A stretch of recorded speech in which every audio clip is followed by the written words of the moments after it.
And now for our feature presentation. He'll be fine on the mountain.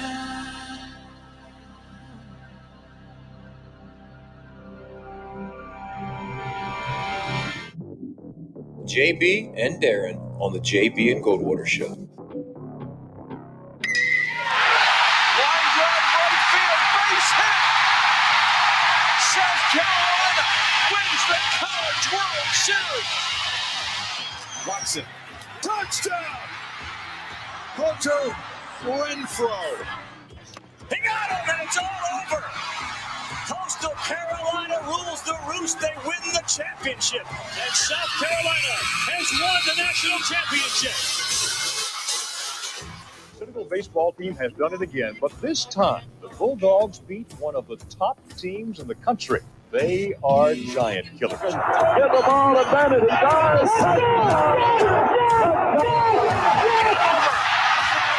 Gamecocks are in the Final Four.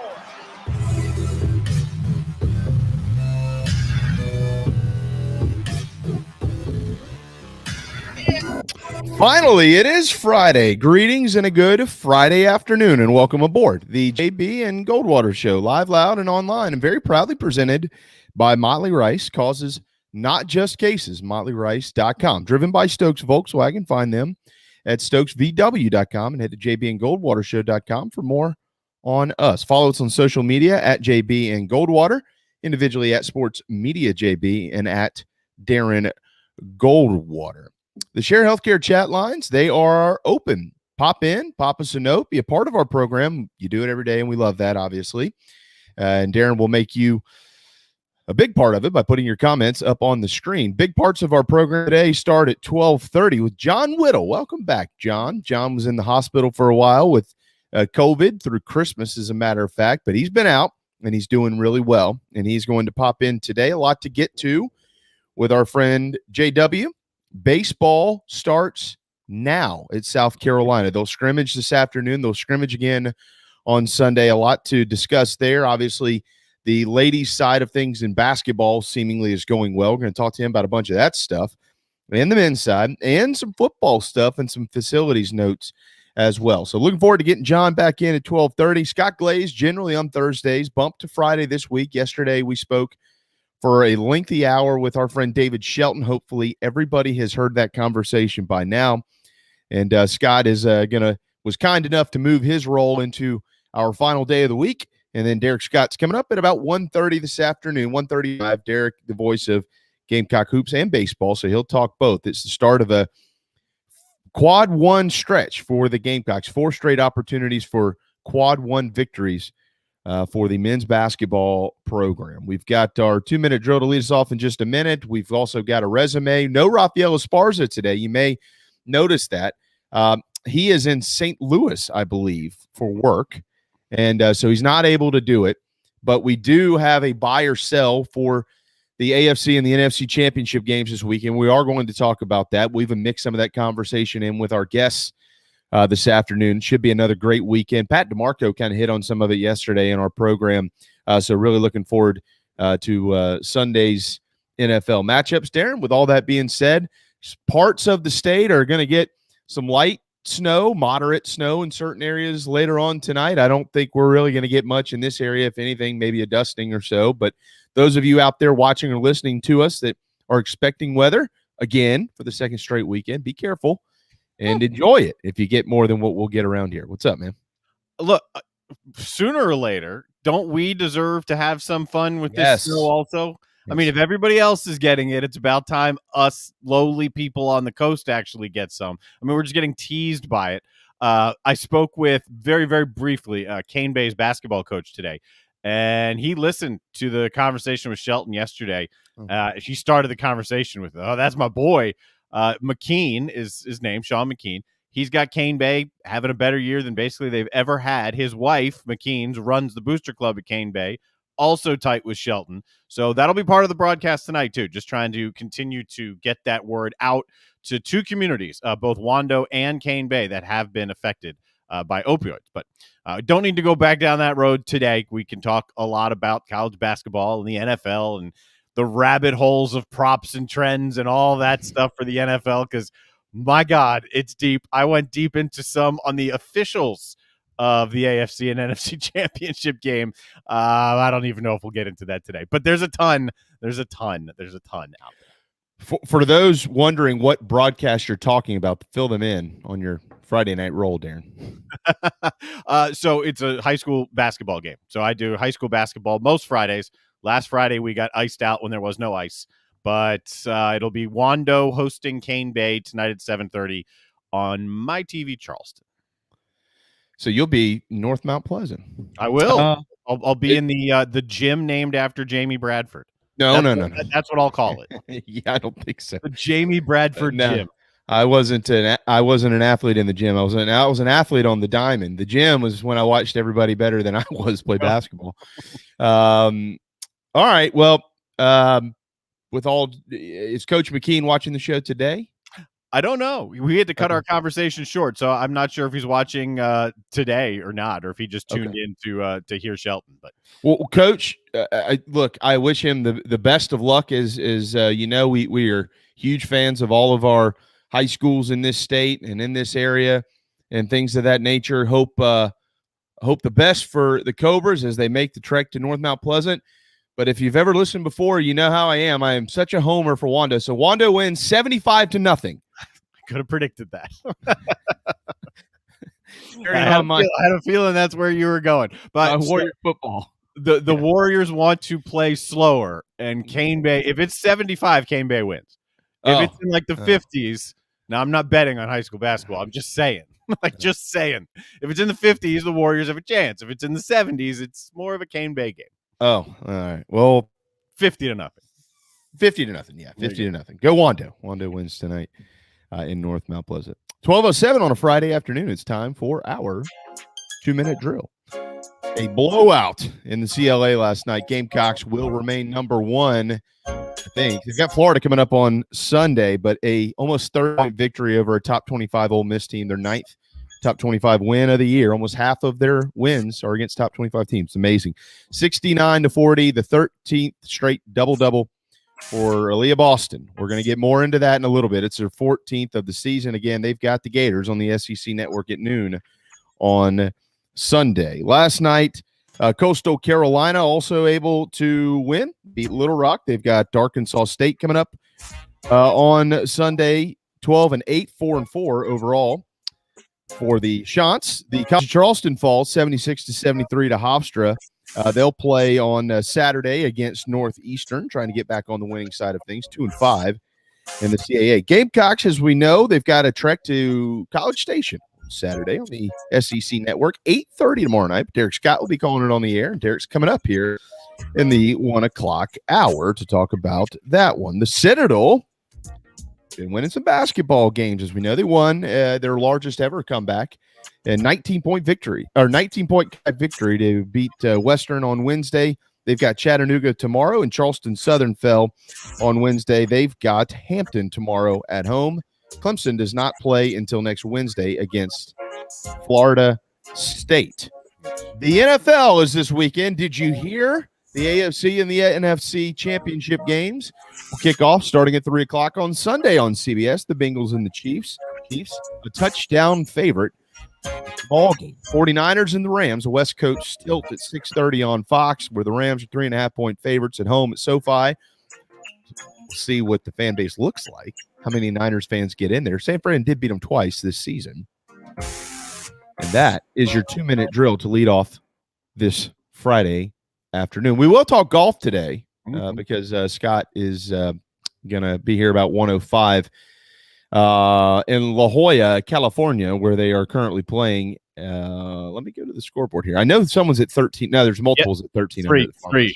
Shanks at 13, and then two names you'd know, Justin Thomas and John Rahm, are tied after 2 rounds. Remember, it started Wednesday because the NFL has their AFC and NFC championship games on Sunday. So this tournament started Wednesday, and it'll finish up tomorrow. Yeah, that was Shank. That's the name that I couldn't remember. I knew that that JT and Rahm were up there. So it'll finish tomorrow. I wonder, we're a little late to asking Scotty who his pick will be to win the tournament, but I'll tell you, I bet on Rahm before the tournament started, so I'm good. Okay. Yeah, he's hanging in there. Meredith Taylor chiming in. Speaking of golfers, one of the best golfers in this state, former Lady Gamecock. Meredith will be joining us here before long to talk some golf as it heats up here decently early in the season. I want to go back to the win last night for the ladies, South Carolina, Darren, because I did some research. Woo. A lot of research. And this is some surprising stuff. Hear me out. Spread the news. So that was Aaliyah Boston's 14th double-double of the season. All right. It's her 13th straight. Okay. And Carolina has played 20 basketball games. So I thought, all right, well, that's a lot, right? We probably need to start looking into the record books and see where she stands. And where she stands isn't close nationally. For a season, the NCAA record for double-doubles in a season, and you've got her resume up there now, which I'll read in just a minute for those that are listening to the program. Courtney Paris, if you remember that name, at Oklahoma, and Natalie Butler at George Mason, alongside Megan Gustafson at Iowa, all share the season record for double-doubles. 33. Basically every game they played. 33. And all these records were recent. For those that maybe don't realize it, Courtney Paris did it back in 06-07 twice. And Natalie Butler did it in 2018 at George Mason, Gustafson in 2019 at Iowa. Now, for a career, double-doubles in a career, Courtney Paris has that record, and it literally almost seems untouchable. She had 128 double-doubles in her career, Darren. 128. That's all right? like 15 or 20 games in her career that she didn't. Yeah, exactly. You want to hear what's even crazier than that? She also owns the record for consecutive games with a double-double. 112. 112 straight games. December 5th, 2005 to January 31st, 2009. That's Courtney Paris's record. Now, Aaliyah Boston with 14 double-doubles this year. That's tie right now for 12th all-time in a season. Her 13 straight is a tie for 10th all-time in a season. Her 44 career double-doubles is not in the top 10. She needs 32 more of those. She needs to get to 76 to be in the top 10 all time in double doubles, which she's going to have a chance to do because she's still got another year left to play basketball at South Carolina. For those interested in comparing her to A'ja Wilson had 54 career double doubles, 54 of those. All right. It looks like Aaliyah Boston is going to blow through that number.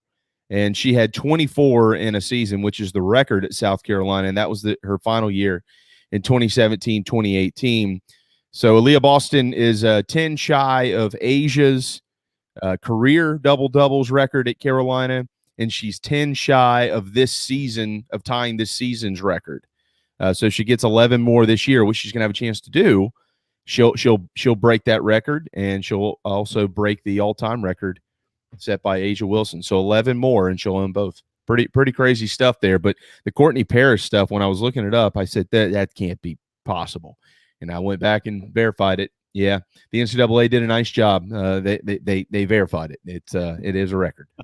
I thought obviously it's a good win. I was at Dog and Duck with a couple friends actually yesterday. Families were out there, and that was one of the games on one of their newer main screens back on the back wall, so we were keeping an eye on it. We talked about how they swapped out the UConn game, and it made sense because you needed the extra SEC game, but it was also a better opponent currently than UConn is. We talked a little bit about that with Allsep. We touched on it too. They just went out there and beat the brakes off of Ole Miss. I mean, this is kind of a nightly thing for the South Carolina women. Good thing for them. Keep that train on the tracks. Yeah, they are continuing to roll. We also got word yesterday from the first official postseason seeding. They do this 3 times before they actually announce the final field, but South Carolina, as of today, is the number 1 overall seed in the tournament, which is not surprising to anybody. There's Aaliyah Boston's resume, brought to you by our friends over at Post Up Careers, led by Franklin Buchanan. Again, 13 consecutive double-doubles. That is a South Carolina record. And some of her other accolades, the 2021 National Player of the Year is voted on by The Athletic, the Lisa Leslie Center of the Year last year, 2-time All-American, 2-time SEC Defensive Player of the Year, 2020 National Freshman of the Year. With the exception of that 2020 National Freshman of the Year nugget, the rest of that, you're probably going to add another one to all of those you just had. I mean, she is the leader for every award you just put there. Yeah. I mean, she's the forefront of the National Player of the Year. Last year it was The Athletic. This year it could very well be a consensus type thing. Yeah, it is certainly trending that way. In addition to that, that is all good news for Dawn in South Carolina and Aaliyah and everybody else involved in the program. The better news as it pertains to right now is that Auburn upset 4th-ranked Tennessee last night. So that gives the Vols their first loss of the season in the SEC, which now ties the Gamecocks and Tennessee on top of the league with 7-1 records. Carolina with the overall at 19-1, and the Vols at 18-2. For those wondering, they will face off at the Colonial Life Arena on February the 20th at noon. That is a huge weekend, hopefully a huge weekend overall for Carolina, because the day prior, the men will host LSU. So the hope is South Carolina can kind of keep some things rolling in the right direction before then and have 2 enormous basketball games that Friday and Saturday. I'll be interested, by the way, to see, if maybe the marketing team up there in Columbia comes up for those non-season ticket holders, comes up with some type of package for people to buy a ticket to get into both games and to support both the men and the women. The men can do their part by playing well leading up to that game. Like right now, up until that point, the men can do a lot of favors for themselves and for the marketing department if they can play well leading up to that point. Going to talk a lot about that today. We have John Whittle coming up at 12:30 and Derek Scott coming up at 1:35. College baseball teams are scrimmaging today. I know I talked to Tony Skoll this morning. The Citadel is scrimmaging. South Carolina, I think Clemson is scrimmaging, weather permitting, on a lot of this stuff. A lot of folks took the day off tomorrow because it's going to be so cold and it's just not worth it. And then they'll get back out there and scrimmage on Sunday. So we are going to mix some college baseball stuff in today. That'll kind of start kicking us off as we roar right into it in just a couple of weeks with the first pitch right around the corner. But kickoff is around the corner in the NFL this weekend for the NFC and the AFC championship games. And the quarterbacks this weekend, once again, kind of storylines. They always are in the NFL, and I get it, but each of them have a little bit of a different twist. Jimmy Garoppolo, is he going to be in San Fran next year? Is he not going to be in San Fran next year? Deebo Samuel obviously has helped him tremendously write his story. The Rams, the other side of that is that it's Matthew Stafford looking to move on and win a Super Bowl for the first time in his career, play in a Super Bowl for the first time in his career, a guy who is starting to kind of creep up there in the all-time record list with the greats to play the game. And now he's got a chance, because he's not in Detroit anymore, to actually bring some real hardware back to the house. And then at 3 o'clock, as we know, two of the best young quarterbacks in the game in Joe Burrow and Pat Mahomes, Darren. So, most people expecting more points in that first one than in the latter in the NFC.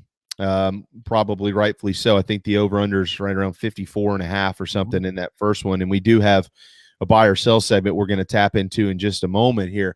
Now, when you texted me this morning and you said that you had spoken to Raphael and he wasn't going to be able to do it today because of prior commitments, having to travel to St. Louis and things like that, I went behind your back and I texted him and I said, all right, look here, pal. Since we got short notice that we're going to miss one of our favorite people around here, here's a screenshot of our buy or sell championship weekend. What are your thoughts? So we do still have Rafael Esparza official advice, official betting advice in conjunction with mybookie.ag. And if you're watching the screen, you see it. If you are, you see what we're talking about. If you're listening, I'll read it to you as part of our buy or sell segment with Jeff McCarriger at Carolina One Real Estate here in the Low Country. Jeff.McCarriger at carolina1.com, McCarragher. The Chiefs and Bengals, will they be over that 54.5? The line has shot up by 4 points. It opened at 50.5. That's drastic. Debo, we know Debo is right. Over under 40.5 rushing yards. And Joe Burrow and Pat Mahomes, the over under of 290.5 passing yards. All right, so before you tell me what you're going to do, Darren, I'm going to tell you what Raphael said to do. He said take the Chiefs in the over. Figured he'd take the over. That's where the smart money is. That's why the money and the line shot up, like you just said. Yeah, I mean that was almost a sucker line when they put it out there. Debo, he said take the under. He thinks Debo's under 40.5 rushing yards. And he said the QB prop bet over. For both of them. Yeah, well, that's what you've got there, right? 290 for each, right? Not combined. They're both, yeah. Well, if it's combined, absolutely. I was about to say the over. Okay, I want to be clear here. Yeah. I mean, somebody might be looking at that going, yeah, obviously take the over of 290 combined. I was surprised that they're both at the. It's rare that they're both at the exact same number. There are just so many interesting trends. The 49ers, the whole McVay, Shanahan, the head coaches, their history together, their friendship together, and the fact that Shanahan just owns McVay, and the duo of Garoppolo and Shanahan further owns McVay. If you look at even the spread, if you look at straight up, it's dominant. It's 2 this year. It's 6 overall consecutive. And if they can keep Deebo Samuel in check, the Rams, then I think that's one of the biggest keys to reversing that trend and getting the Rams there. That over at 54.5 though is gives me a little bit of pause, and it's only because of 2 things. Number one, how quickly it jumped up that high, so there's a lot of room to wiggle between those 2 numbers. And the guy who's the head official for the game, unders have hit since in his last 10 years. He's hitting at about a 60% clip anytime he's the lead ref. The unders are hitting. I don't know why, but it gives me a little bit of pause. That game could be a little lower scoring than expected. So here's an interesting twist to that over-under on the QB stat, Darren. The last time they played was January 2nd, the Chiefs and the Bengals. Joe Burrow that day threw for 446. Pat Mahomes, 26 of 35 for 259. Does that mean something? I don't know. but it's just something to think about at 290.5. So it's not a wonder to me that's how they settled at 290.5. I would tend to think they're probably both going to be over it.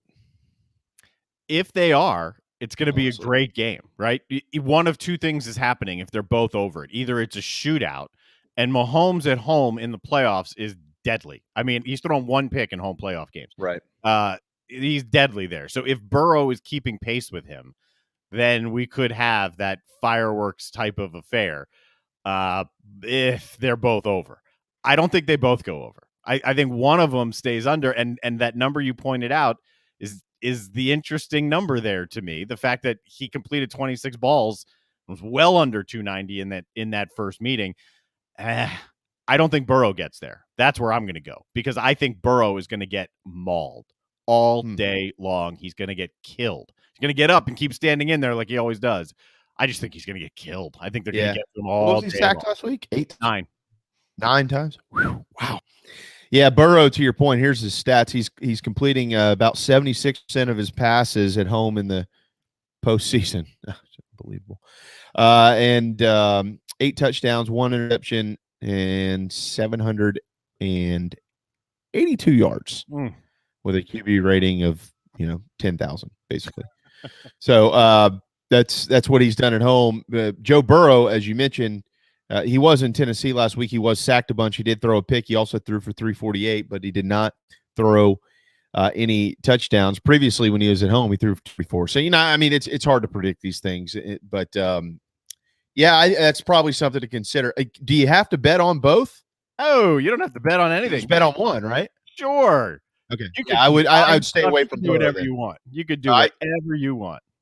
Then take JB's unprofessional betting advice and stay away from the Burrow number, and just, if you're going to do it, throw it on Pat Mahomes. I've done a couple props the last few weekends in the NFL. I haven't looked too closely at any of them this weekend, to be honest. I will, though, tomorrow as we work our way through basketball. Here's another fun note. The Chiefs are 7.5-point favorites. In the Super Bowl era, that's 1966, favorites of at least 7 points in the conference championship game are 35-6 straight up. And they're 24-16-1 against the spread. So more often than not, that's like 75% or so.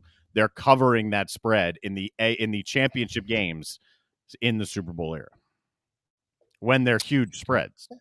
Good stat. All right. Share Healthcare chat lines. They're happening. Craig says take the over on Debo.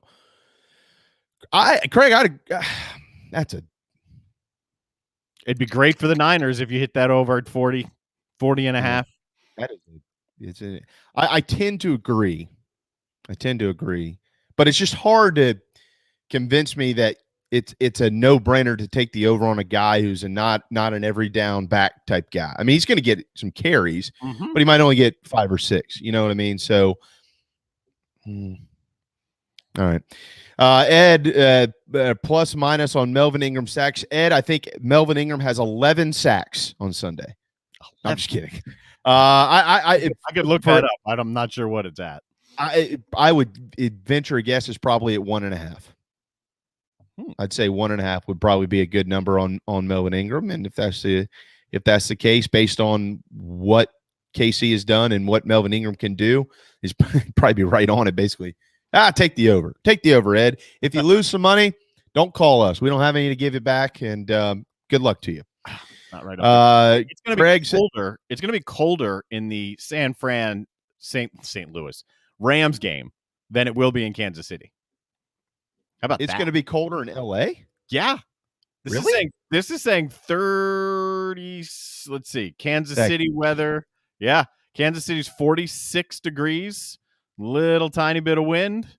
And let's get to this one. Remember, it's a night game. 31 degrees. Little bit of wind at SoFi Stadium. Yep. You've got to be kidding me. Yep. Wow. That's incredible. Wouldn't have expected that. That caught my eye today. That's why I remembered to bring that up. No, would not have expected that at all. Craig says, I think they give him 8 carries or so. Spelled CARRIE'. Whoever Carrie is, she must be beautiful. So congratulations to Debo Samuel. 12:28 on a Friday afternoon. I will just kind of pass this along. I know that Darren is Darren's probably going to be Friday night hooping it somehow. I think there's actually a pretty big Mountain West game out there with like Boise State that I saw earlier. But I'm going to be Netflixing it tonight. Oh, and I don't watch a ton of Netflix. I just had to get through. Ozark pissed me off the way they ended episode 7 of part 1. Now you got to wait for part 2 to come figure out what the hell's about to happen here, but it was awesome. So tonight there's a pretty interesting movie that's been released today that was produced by Kevin James and Adam Sandler. And it is a comedy where Kevin James is starring as Sean Payton, the now former head coach of the Saints, the year that he was suspended from the NFL because he went and coached his son's football team and they were awful. And he ended up taking them to the championship. They lost in the championship, but it came out today. And and they know Sean Payton really well. So this was kind of a fun little thing with them. But Bill Cowher makes a cameo in it and a bunch of stuff. So if you're looking for something to watch tonight and you have Netflix, check out Home Team with Kevin James, and I think Rob Schneider's in there, and all their little right. It's a Sandler movie. They're all going to be in it. They're all going to be in it. They're all popping in it. So that's a Friday night flick for all of you. John, what is the SEC record for double doubles? Be more specific. In a season or in a career? And I will. I'll try to do my best to look that up for you. In a career, it is not owned by Asia Wilson. I know that. I'm not sure if Asia owns the season record or not with the 24 she had in her final year, but I'll have to look that up. Right now, she owns the South Carolina record, but Aaliyah Boston owns the record for consecutive with 13. Which, by the way, was there last night.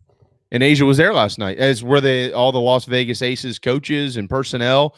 Asia's brother is the DJ at the basketball games.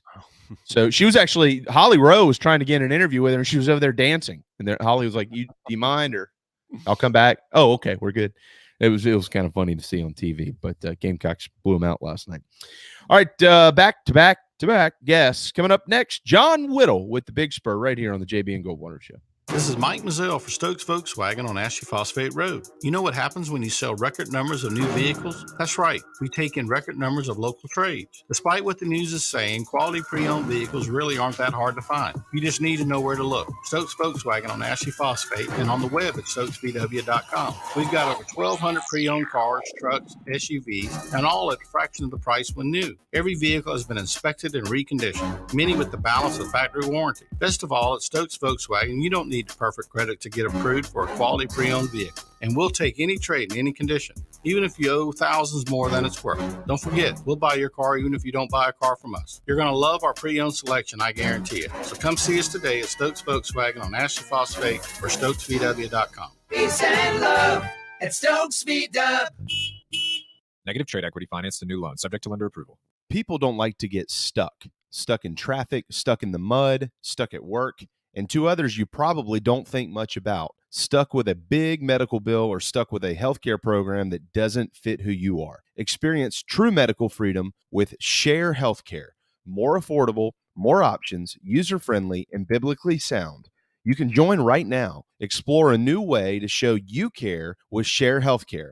Join us today at sharehealthcare.com. sharehealthcare.com. Wando Power Equipment, the trusted home of Hustler zero-turn residential and commercial mowers. There is nobody more trusted in South Carolina than our friends from Wando Power Equipment. They've been providing elite commercial and residential service for over 30 years. Landscape Services have turned to their selection of Hustler zero-turn mowers like the Raptor. Bigger, stronger, faster, and the most durable Raptor Hustler has ever designed. Located on Daniel Island and online at wandopower.com. Wando Power Equipment, owned by the Price family, the home of Hustler zero-turn mowers, rentals, service, and specializing in family and friendship. You hear me talk about Dog and Duck all the time, and there's no other place I'm going to watch my college and NFL than the Dog and Duck. They have 3 locations: Bell Hall, Park West, and Clements Ferry Road. They have specials all football season long, like $12 pitchers of their own D2 brew, $5 pints of Sierra Nevada, weekly pick'em sheets with prizes,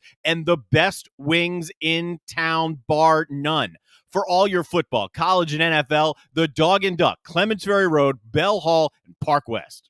Motley Rice LLC is a law firm with international reach, but it hasn't lost its Carolina roots. The Motley Rice team fights every day for people harmed by products including asbestos and talc exposure, medical drugs and devices, and also catastrophic injuries and auto recalls, including dangerous Takata airbags. Motley Rice is headquartered in Mount Pleasant at 28 Bridgeside Boulevard. Visit MotleyRice.com. Thank you, Motley Rice, for supporting the JB and Goldwater Show and the Big Gamecock Preview Show. Hey, South Carolina, what's going on? This is Patrick Davis, and you are listening to my friends JB and Darren on the JB and Goldwater Show. Pop a top again. Freak.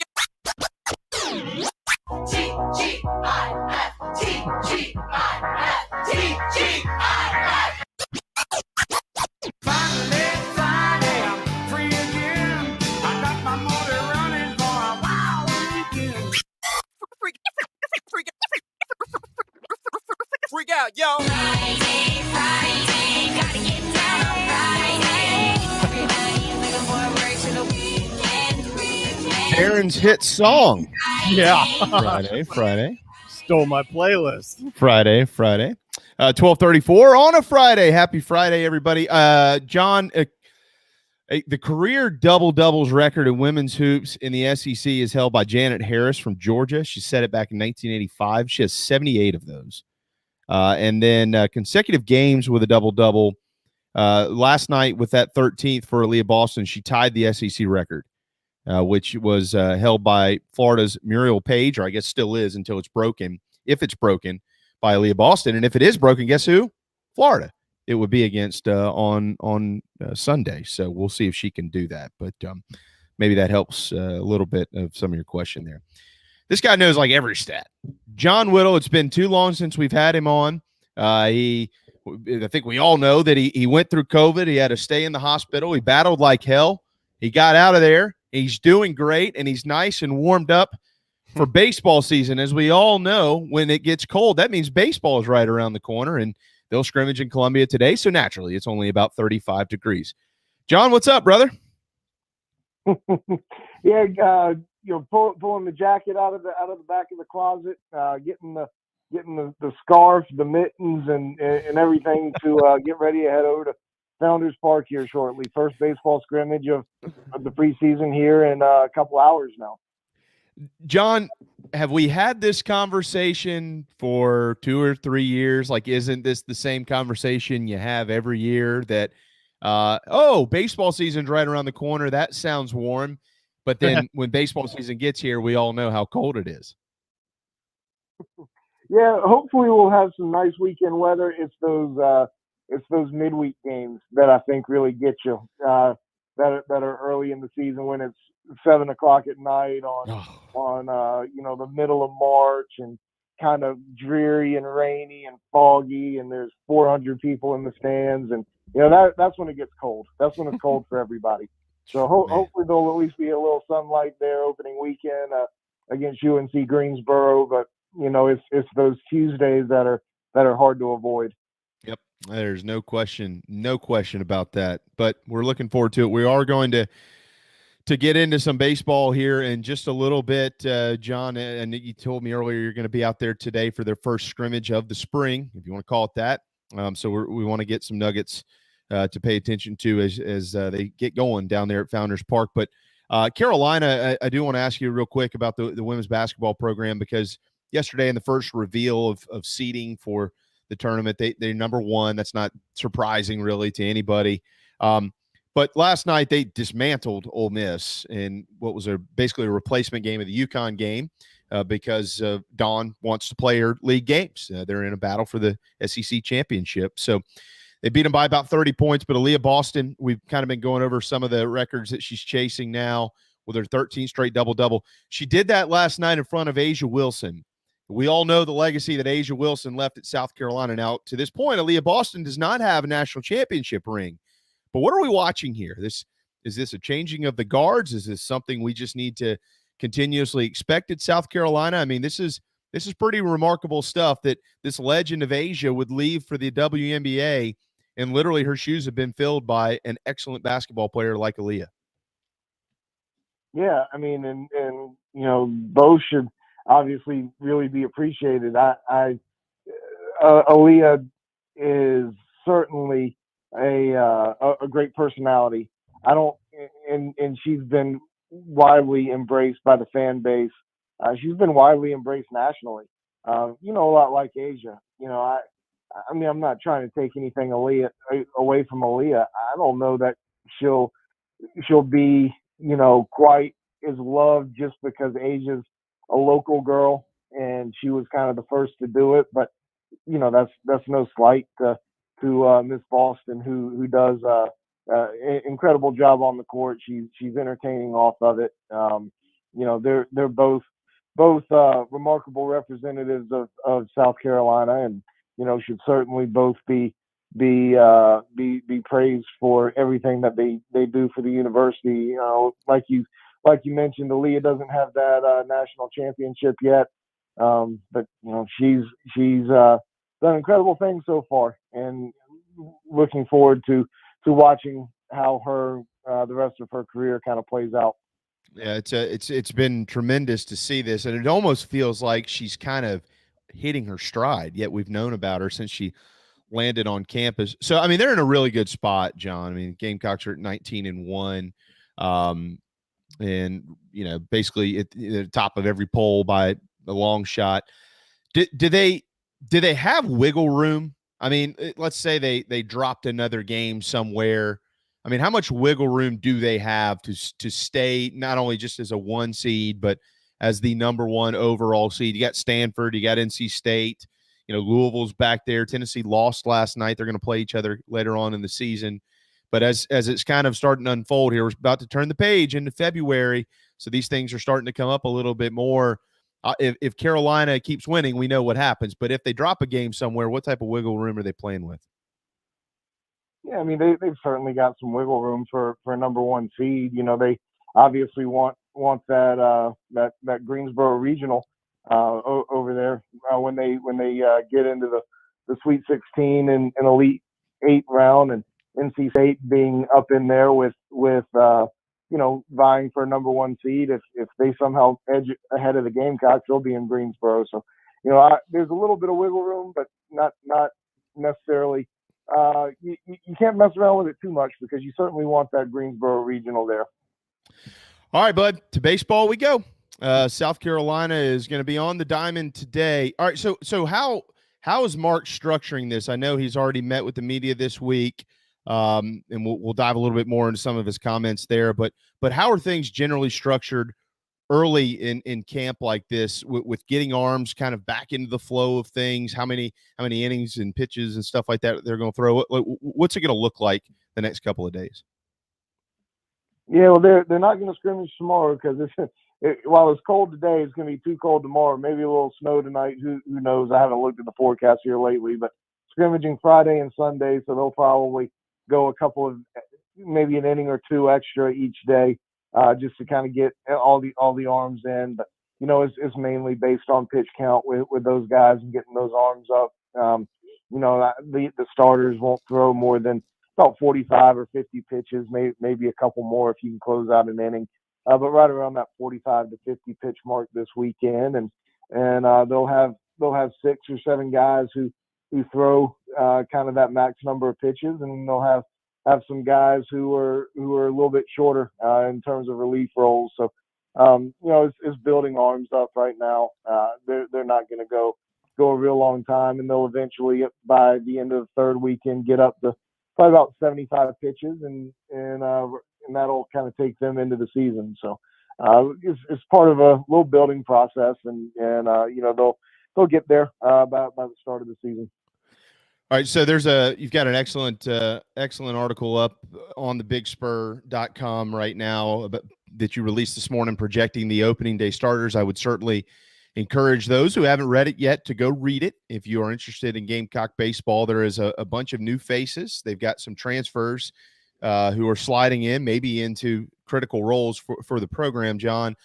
But this is, it's almost it is a brand new start because it's a brand new season. I get that, but even with many of the returners that they have, they outside of Mark Kingston, they're not returning anybody on their staff. Although they are bringing a guy back named Scott Wingo who knows a little bit about the Gamecocks. But Chad Kaye, Justin Parker, they're new to the program, so first spring in their respective roles as assistant coaches.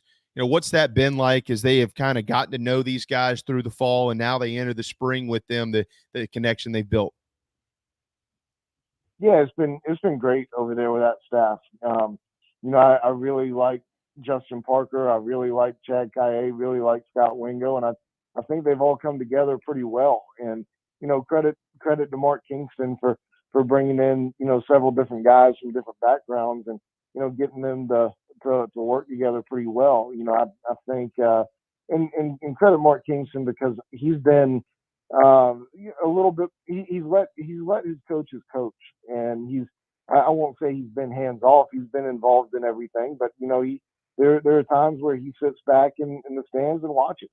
And lets his guys do his thing and do their thing, kind of observe. So, you know, I think I think that's beneficial to let your coaches go out there and the players hear one voice like that. So Chad Kaye's done a great job with this team offensively over the course of the fall. Look forward to seeing them in the spring. You know, it's a little bit hard to balance what you see in the fall because, you know, South Carolina's pitching staff, there are a lot of question marks around there. But, you know, offensively, you know, this group looks like they've probably cut down on their strikeouts a little bit. You know, you look at it and you wonder to yourself, is this the byproduct of Chad Kaye's coaching and some of his teachings over there offensively, or is the pitching staff just not quite up to snuff and not able to get some of these guys out by strikeouts? So, you know, I think we'll see some of that develop over the course of the preseason and early in the season. But, you know, I like a lot of what I've seen from those guys offensively with what Kaye's done. I enjoy listening to him talk hitting and Justin Parker with his pitchers as well. So, you know, some of those guys have seen really, really nice jumps, I guess, in terms of just how they've performed from the start of the fall to the end of it. James Hicks being one of the main guys who's probably going to be your Sunday starter. Been really good. So, and then Scott Wingo, he's great in the role that he's with, or in the role that he's in, and, you know, I think he's got a bright future in coaching. So, you know, I think those guys have really come together and been really good.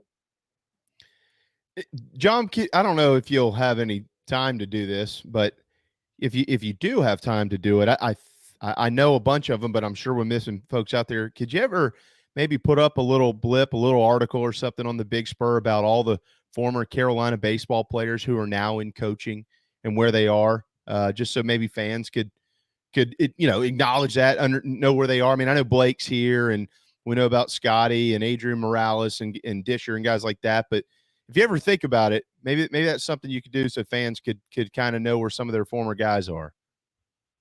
Yeah, certainly. And I mean, Parker Bangs is up there. I think he's still at Davidson, and you know, guys who have come through as assistants and done well. Mark Calvey over at South Alabama, you know, Fox Myers in the minor leagues. There've been several. So yeah, that's something that eventually be able to pull together. Hey, Calvey. I just had to. I had to, John. And you know what I'm talking about. All right. I do. Yeah, I know you do. Offensively, this is you know, this is probably something a lot of people are going to be paying attention to. I mean, we've watched strikeout numbers go up, not just at South Carolina. For those that think the Gamecocks are the only team that strikes out, it's everywhere in baseball. You know, power has kind of taken over. It's had a prominent role in the sport, but seemingly there's some guys now on this roster who are probably expected to produce that might not be 10, 12 home run guys. I don't know that for sure, John, but it appears that way, right? So with the addition of Kaye, we all know what type of player Scott Wingo was, and certainly what he turned out to be at the end of his career. Mark's experience, what do you expect there on the offensive side of the game this year for the Gamecocks, what their approach might look like? Yeah, I mean, it's not going to be as power oriented, and there's certainly been an emphasis on cutting down strikeouts, and that's been something that Mark Kingston has been very cognizant of. He's heard a lot of the outside noise and understands it, and it's not something that he wants to be involved with and tied to necessarily. I mean, it was a couple of years ago, set I'm pretty sure they set a program record for strikeouts. I got to go back and double check that, but that's not something that you want to be a part of. And it's there's been a conscious effort to change that, both from a hitting philosophy approach standpoint, the coaching standpoint with bringing in Kaye, but also a recruiting standpoint. You're bringing in some different kind of players and different kind of athletes. One way to cut down on strikeouts is to have a little bit more athleticism in the batter's box. A little bit more quick twitch in there to be able to handle the bat a little bit better, do things a little bit differently. So, it's been a focus now for a little bit. For really a couple of years, and you didn't really always necessarily see it last year because the profile of your player was power guy. But they've been making a concerted effort to change the profile of the player a little bit through recruiting, and you bring in Brant Belk and Kevin Madden and a bunch of these guys who are freshmen. Evan Stone, a guy local to Columbia, Cole Messina, a guy from down there. Cole doesn't strike out a whole lot, even though he's got some pop. Talmadge LaCroix, Michael Braswell. You can go on, and you're bringing in a little bit of a different looking athlete and guys who handle the bat a little bit differently. So, I think when you add all those things together, you're going to see a team that's more offensively complete. Probably not going to be top 3 in the SEC in home runs, but you're not going to be bottom 3 of the SEC in strikeouts either this year. So I think things are going to balance out a little bit more. John Whittle with the Big Spur. All right, so I find some of the notes that I've seen you discuss on the Big Spur. Again, I would encourage everybody to go read. Don't want to give away everything here, but and then just kind of doing some of my own digging. I have found it interesting that Jack Mahoney, who I thought was really promising on the mound, John, is going to be more of a positional guy. Josiah Seitler, who found a home in left field last year, was a big bat in the middle of the order. He struggled from time to time, but we all know what he's capable of doing there. And both of those guys, maybe some role changes a little bit this year. Seitler maybe more so on the mound, Mahoney less on the mound. Can you kind of walk me through what's going on with those guys?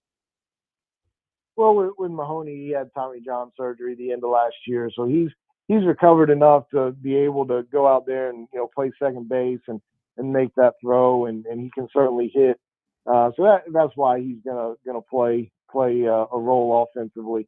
And with given the fact that he will be playing and not redshirting regardless, maybe depending on how long the season goes, depending on how his rehab goes, maybe he factors in and on the mound a little bit late in the year, but it's certainly not going to be early. And with Seitler, he didn't really produce all that well in the fall offensively, and there's some other guys who really have, and that spot in left field is not necessarily going to be his game in and game out if he's not producing offensively. And there's Carson Hornig is a freshman who I didn't mention earlier, left-handed bat with a lot of power, is played some shortstop and growing up mainly a third baseman though, so he's got some athleticism and can play out there just fine, and so he's somebody who you can see in that role if Josiah doesn't hit. But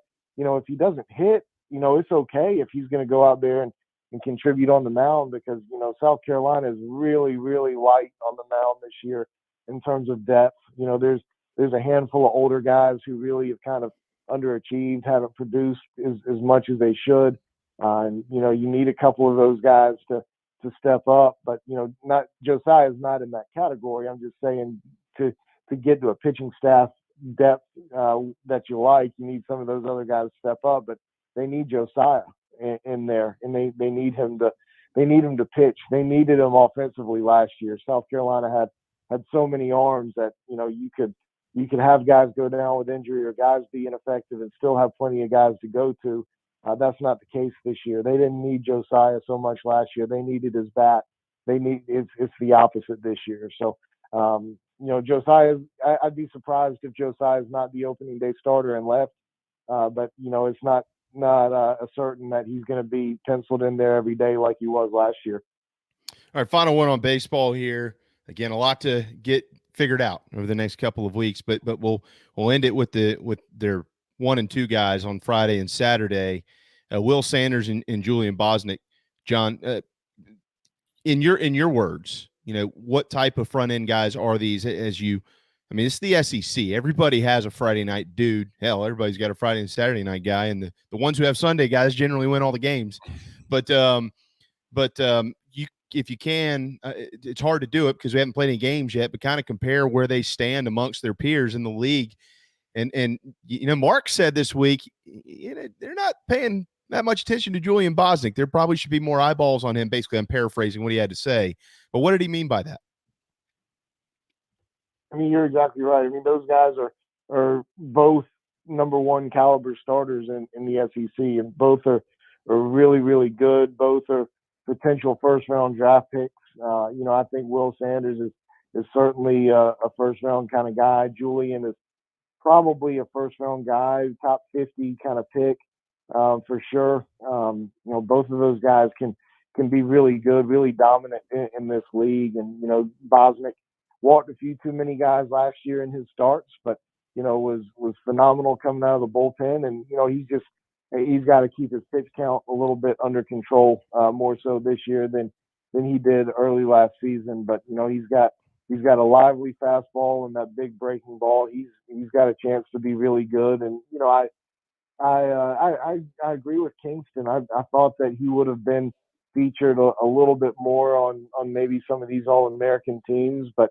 I don't want to I don't want to make any of my friends in the national media too mad, but sometimes those guys try to outsmart themselves a little bit by diving deep into the small schools and picking out guys who, may be good enough, maybe not, but just to put them on their All-American teams just to say, hey, I know a lot of different baseball players and not just ones out of the big leagues. But, I think Julian Bosnick certainly deserves to be recognized a little bit more than maybe he has been. But, those two guys are going to be able to go in there and compete against any lineup in the SEC and get a bunch of outs. They're both Friday night caliber guys. Obviously, one's going to have to pitch on Saturday. And I'm not sure who that's going to be this year. There are a couple of different schools of thought in terms of how you want to use those guys. But, I really like South Carolina's top two guys. It's kind of figuring it out after that. Really top three with Hicks being the Sunday guy. It's really kind of figuring out bullpen roles where things start to get a little bit hairy. But, South Carolina needs Sanders and Bosnick to be kind of their Jack Leiter and Kumar Rocker. And, they're both probably not top 10 picks like those guys were. But, if they pitch like top 40 picks, top 50 picks, then South Carolina is going to be in a really good position at the end of the year. There's no question about that. That would be tremendous news for Coach King and the Gamecocks. John, I do want to hit real quick on I got a couple little things on basketball on the men's side, and then a quick question for you with football. Trying to keep the spotlight as much as we can this week on teams that are actually playing right now. We do have Derek Scott coming up at about 1:35 as well, but with Frank's guys, they've won a couple games in a row here. Georgia and Vanderbilt, I get it. Two teams at the more so towards the bottom of the league. Georgia is at the bottom. They wouldn't be at the bottom if they beat the Gamecocks, but that didn't happen. But now, John, Carolina's got 4 straight quad one opportunities. 4, 2 on this road trip at A&M and Mississippi State, and then coming home with Kentucky and Tennessee. What has trended in the right direction for them in the last couple of games, albeit Georgia and Vandy? But what you've been watching Martin teams for over a decade, man. We know what it looks like when things click underneath him. Have you seen anything the last couple of games that leads you to believe that might be in the near future? Well, I think one of the biggest things that's come about the last couple of games is the emergence of Jermaine Couisnard at the point guard spot. You know, what have we talked about, you know, being the biggest problems when they've been losing? It's been, you know, turnovers. It's been point guard play. You know, it's been too many fouls, and you know, those guys. I mean, with Jermaine playing better, playing the way that he has the last couple of games, it makes everybody better around him. And you know, Jermaine's got, you know, having freshman point guards like Devin Carter, Jacoby Wright, you know, they're going to have some spectacular moments, and they're going to have some brain dead moments out there too. And you know, when Jermaine is playing well and handling the team, running the team like he has before and done well, then you know, I think that makes this version of the Gamecocks so much better than you know, what they were when, you know, he wasn't playing well. So I think that's been about the biggest factor, you know. But there's other guys who have been playing well too that have made a difference. You know, Josh Gray has made a difference. James Reese got out to a little bit of a slow start from an offensive standpoint and conference play, and in terms of being able to knock down shots. And you know, he's played better. He was 8 for 12 the other day against Vandy. So and Frank, I think, has done a good job of you know, mixing his defenses a little bit more and getting more out of guys. So you know, Derek Scott brought the stat out the other day that, you know, anytime South Carolina scored 70 points this year, they've won. So, you know, obviously the key has been largely offensively in a lot of ways, and I think Jermaine has really sparked that through his play at point guard. How about Josh Gray? Mm-hmm. I mean, I tell you, like I saw him play in the AAU ranks, and I saw him play a couple of really good games, and you know, I really, really liked the guy. And then I looked at his AAU numbers after the season, and I saw a couple of very few games that he put up a lot of big numbers, and he didn't necessarily have a great AAU season that summer, but you know, I saw him playing great basketball. I thought that he was gonna. He just wasn't quite a great fit at LSU, and he's come in here, and it's taken some time to adjust a little bit. But now, I mean, he's playing with great effort. He's got great passion. He's got to showcase it in the right manner. You know, we saw it in the wrong way after the Coastal Carolina game.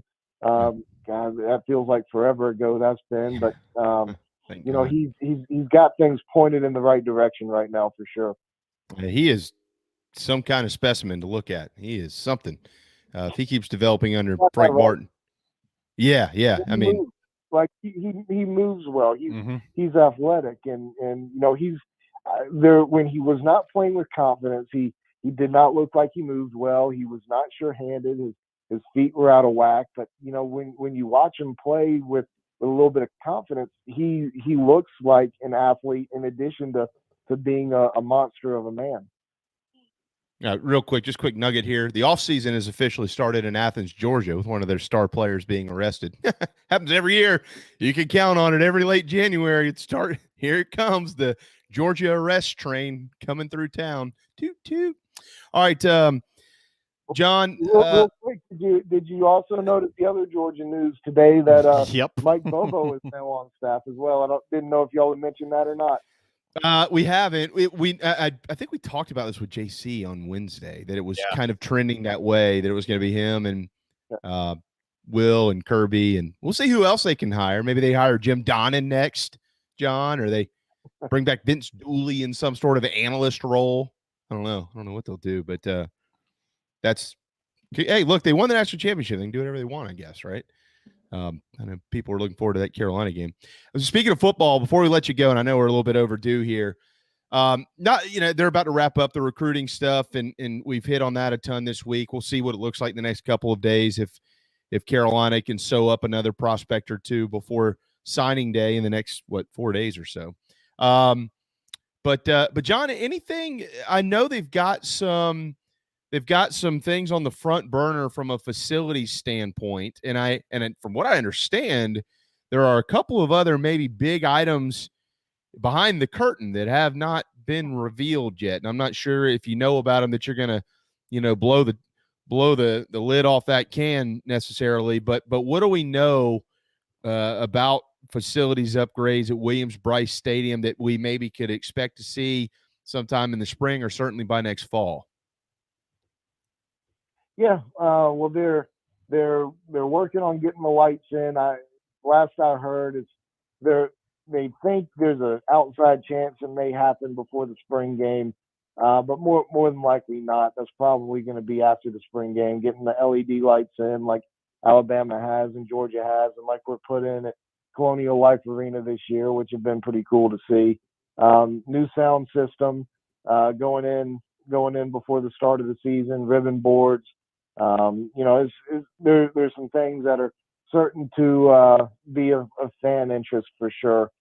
They're working on some other things as well that are probably going to be a little bit later down the road. They're going to have a big video board in the south end zone that's going to be kind of within the structure of the south end zone. So going to lose some seats there, but very rarely are all those seats sold anyway. And it doesn't matter who you talk to, or almost doesn't matter. There's certainly a couple of fan bases out there that are selling out their stadium for every game, but not many. Most athletics directors and athletics administrations are looking for ways to shrink their stadium a little bit. And South Carolina is going to put up at least in time a new big video board in the south end zone that's going to take up a lot of those seats over there. So that's one of the things on the horizon. But they're looking to clean up the concourses all around the stadium, especially on the west side,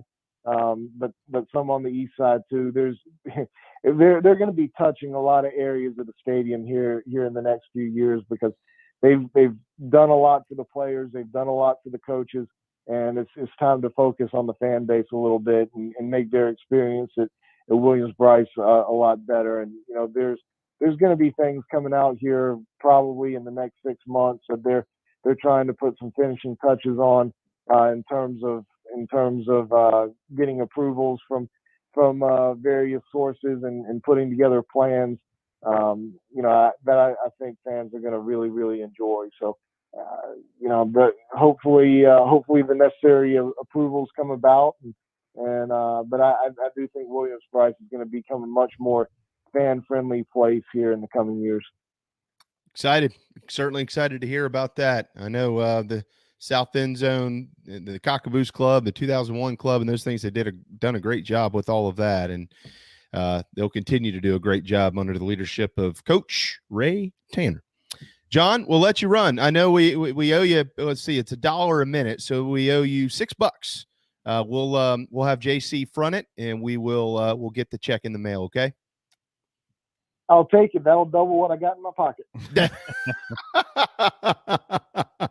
You're gonna need more than that if you're gonna be buying hot chocolate at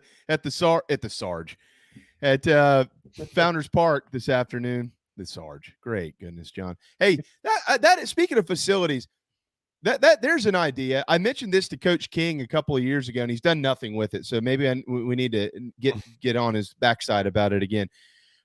Can we get maybe you can push this? Can we get a replica of Sarge Fry Field built somewhere at Founders Park for those who've never been there to bring back all those great memories? How do we do that? That's a great question. I do know that they gave out replicas of Sarge Fry Field during Sarge Fry Field's last season. I've got a little replica in my office of it. Pretty cool. So that may not be a bad idea. All right. You can put it over there by the playground. Yeah, exactly. Let me know what Ray says about that, and if we need to pull any strings around here, we'll do it. We got your back, but you got to spearhead this thing. Absolutely, and then y'all can double my $6 to 12. Yes. Oh, No, I don't we'll know. triple it. That's asking. That's asking a lot. I'll give you a crisp 20 for that one, my friend. No problem. Thanks, John. Appreciate you guys. Always. Thank you. Glad you're feeling better. John Whittle with the Big Spur 108 on a Friday afternoon. We're well past due, so we'll hit a timeout. We're still going to get 20 minutes with him. Scott Glaze at Stono Ferry on golf. Derek Scott at 1:35. Up next, right here on the JB and Goldwater Show. Right here in our backyard is Motley Rice LLC, a law firm that hasn't lost its Carolina roots. The Motley Rice team fights every day for South Carolinians who were injured while traveling by plane or bus, harmed by medical drugs and devices, or burdened by dangerous auto recalls, including Takata airbags. Motley Rice is headquartered in Mount Pleasant at 28 Bridgeside Boulevard. We are honored to have Motley Rice as a sponsor for the JB and Goldwater Show and the Big Gamecock Preview Show. At Patriots Point Naval and Maritime Museum, families walk in the footsteps of our nation's heroes, the brave ones who risked their lives to defend our way of life.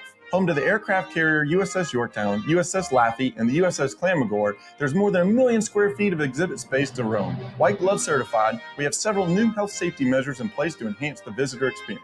Come for the day and leave feeling inspired. One of the most impressive museums in the country, located right here in Mount Pleasant. Visit patriotspoint.org for more. We'll see you soon. People don't like to get stuck in traffic, stuck in the mud, stuck at work, and to others you probably don't think much about, stuck with a big medical bill or stuck with a healthcare program that doesn't fit who you are. Experience true medical freedom with Share Healthcare. More affordable, more options, user-friendly, and biblically sound. You can join right now. Explore a new way to show you care with Share Healthcare. Join us today at sharehealthcare.com. sharehealthcare.com. This is Scott Glaze, head golf professional at the links at Stono Ferry, located on the outskirts of Charleston, South Carolina. I'm inviting you to tee it up on one of the most scenic and challenging courses in the Lowcountry. Our back nine is highlighted with 3 holes that border the Intercoastal Waterway. Visit stonoferrygolf.com to book tee times and discover all that Stono Ferry has to offer. The links at Stono Ferry is a former South Carolina Golf Course of the Year and is also home to the College of Charleston men's and women's golf team. Come see us. We would love to have you. stonoferrygolf.com.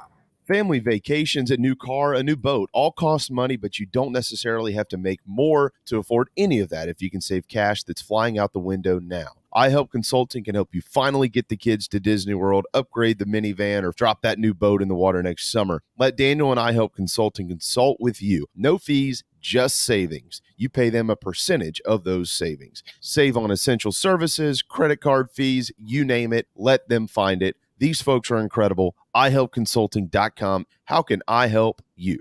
Hi, I'm Chris Half, Public Information Officer at the Patriots Point Naval and Maritime Museum. We're home of the mighty USS Yorktown, USS Laffey, Clamagore, and Vietnam experience. And we're a proud partner of the JB and Goldwater Show. We invite you and your family to come see us and enjoy a day on Charleston Harbor. Visit patriotspoint.org for more information. And now, it is my honor to present the National Anthem.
Live, loud, and online.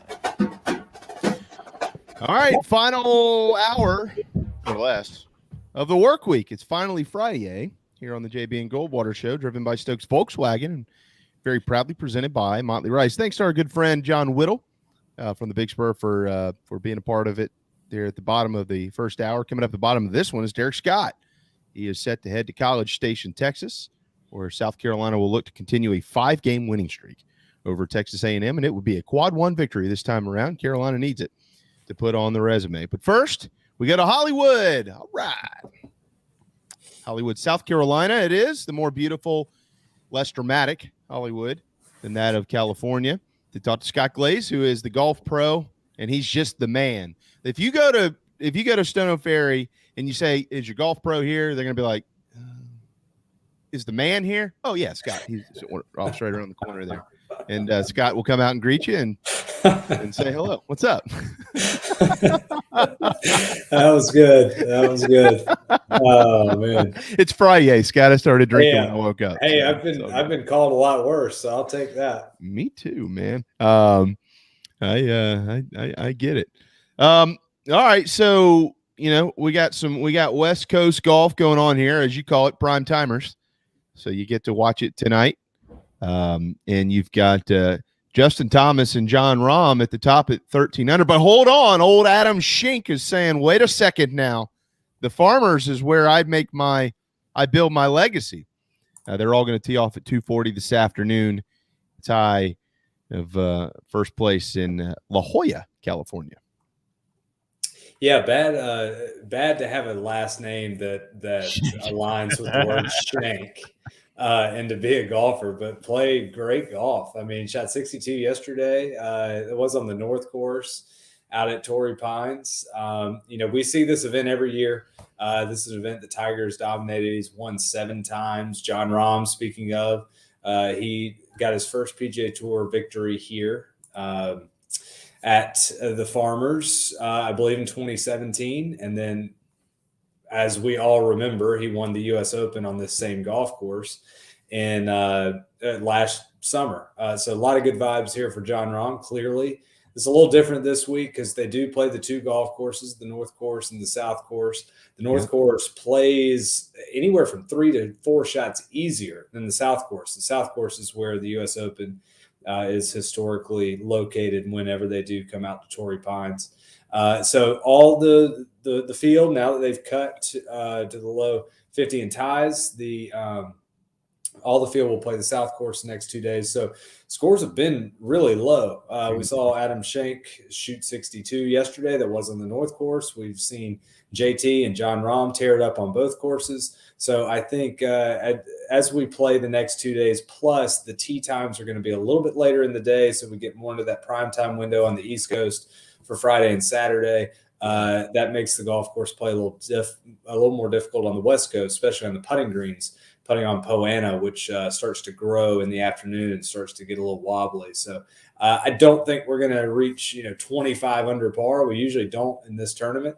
I think anything breaking 70 for the next 2 days is going to be a good score. And I'm really interested to see how our boy Adam Schenk how he fares being alongside JT and John Rahm. I mean, this is a welcome to the big show type moment for him. He's been tenured on tour for a little while now, but he's certainly not a household name, and he's going up against 2 of the big boys. And if he can hold his own today, I think that is something. He might not. He probably will not go on to win this golf tournament, but if he can still make it respectable over the course of the next 2 days.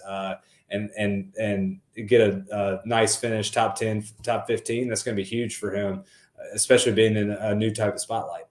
It's easy to think like, all right, JT's up there, Rahm's up there, and forget about Schenk a little bit. I mean, is this JT and Rahm kind of a sprint of 36 holes to the finish? Is there someone behind him who can catch him? It looks like it's going to be a sprint. I don't see – I hope JT can keep pace with John Rahm. John Rahm is playing awesome golf right now. He's a wrecking ball. And coming off of what happened last week and some of the comments that he had about the course setup out in the desert at the American Express. He is kind of using that as motivation for his play this week. He's the number one player in the world. He's playing like it. I think he's got a little bit of a chip on his shoulder from the way last season ended. He did not win the FedEx Cup. He didn't win the Player of the Year. If we remember at the Memorial Tournament last year, he was running away with it, had a 6-stroke lead. That got stripped with him due to a positive COVID test. That was right before he won the U.S. Open. And then he bookended the year with being on the losing end of the European Ryder Cup team. So I think Jon Rahm has a lot of motivation this year. Although for a lot of us, it might be tough to find if we were number one player in the world, what's going to motivate you going forward in the next year. I think he's got a lot, and we're seeing that the guy he's, as I said, he's a wrecking ball. He's a machine right now. There's not a time that he's going to go tee it up and scare anything out of a top 15, top 20, probably with his B, C, or D game. And when his game's on, he's going to be tough to beat. So I hope JT's been a little bit shaky. I shouldn't say shaky, maybe streaky over the second half of the season last year and going into the season this year. But he does have Jim Bones Mackay on the bag full time now, which I think is going to be a tremendous asset. And we've talked about that. So I think I'm looking at the list here. We might see some noise out of Siwoo Kim, a great player that it flies under the radar typically. All of a sudden, Siwoo Kim will pop up and win an event. And we say, oh, yeah, that guy, he's pretty good. Yeah. We have Jason Day, 2-time winner of this event in the past, also former number one player in the world, tied for 6 at 9 under. Would be nice to see him make a little bit of a run. Ryan Palmer always plays well at this event. He's hanging back there.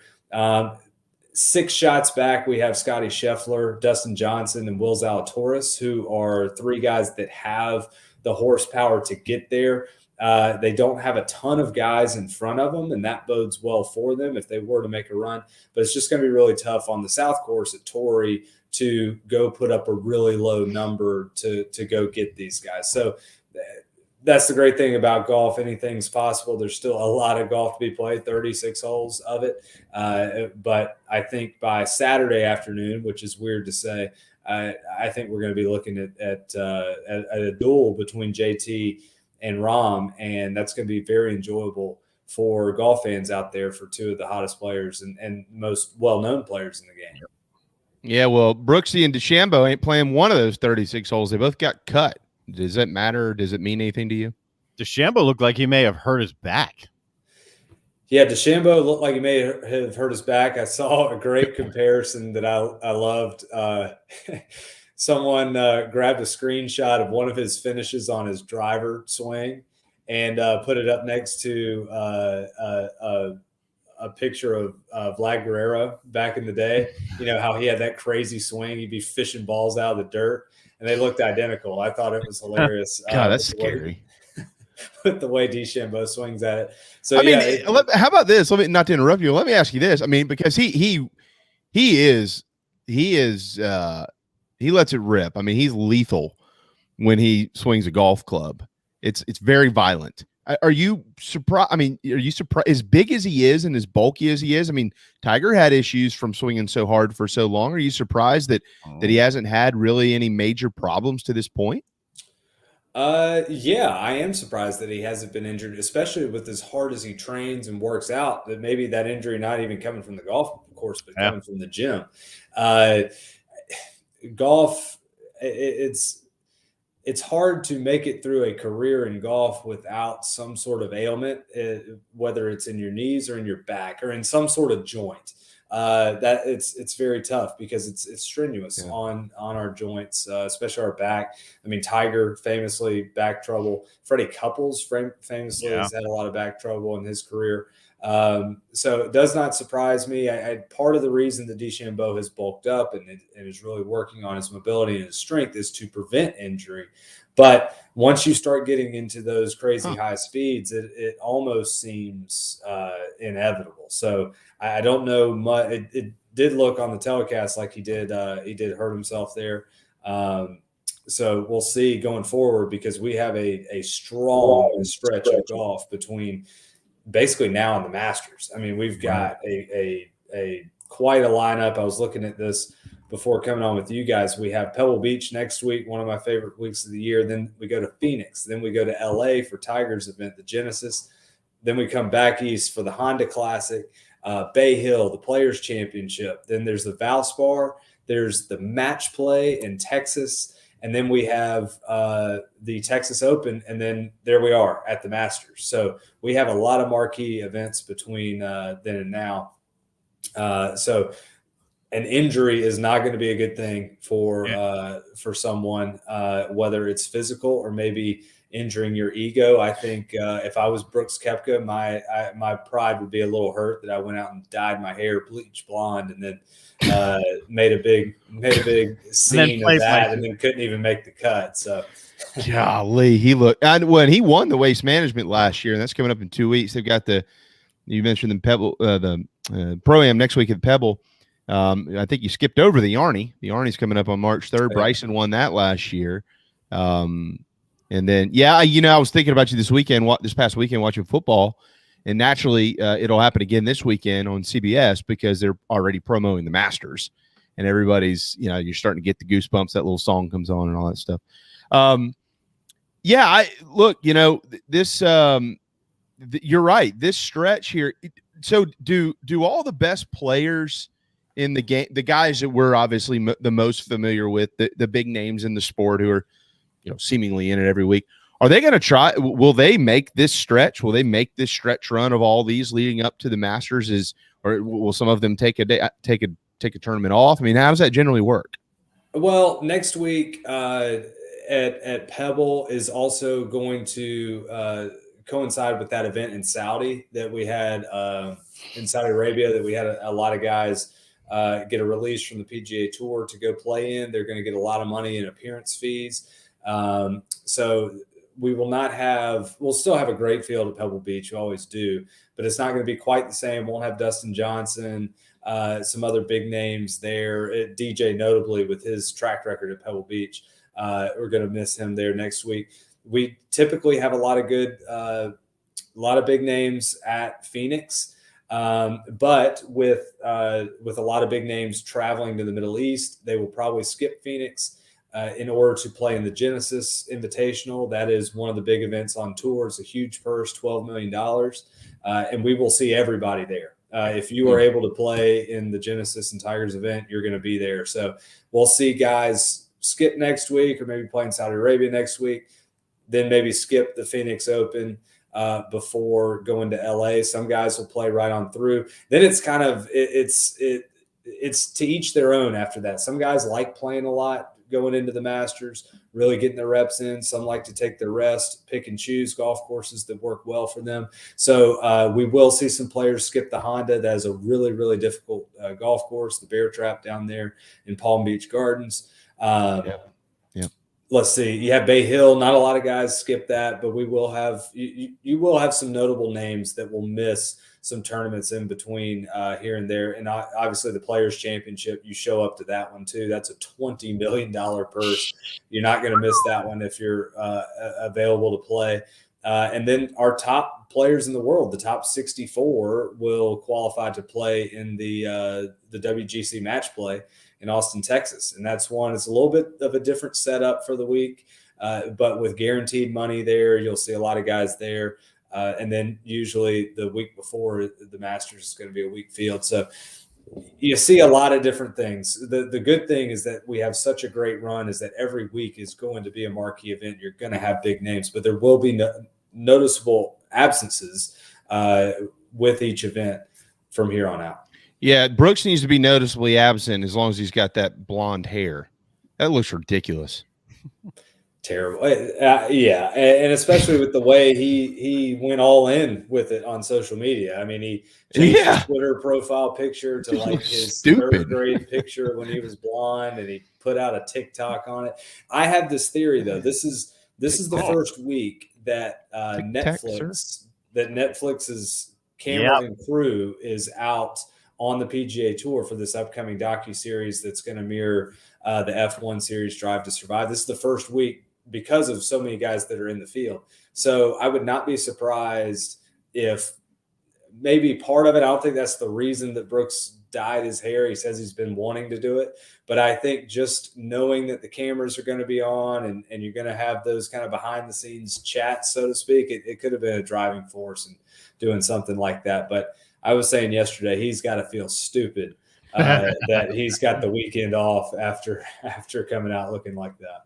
They're not going to, that Netflix series, they're not going to what's the word I'm looking for? They're not going to bleep anything out, or it's just going to be.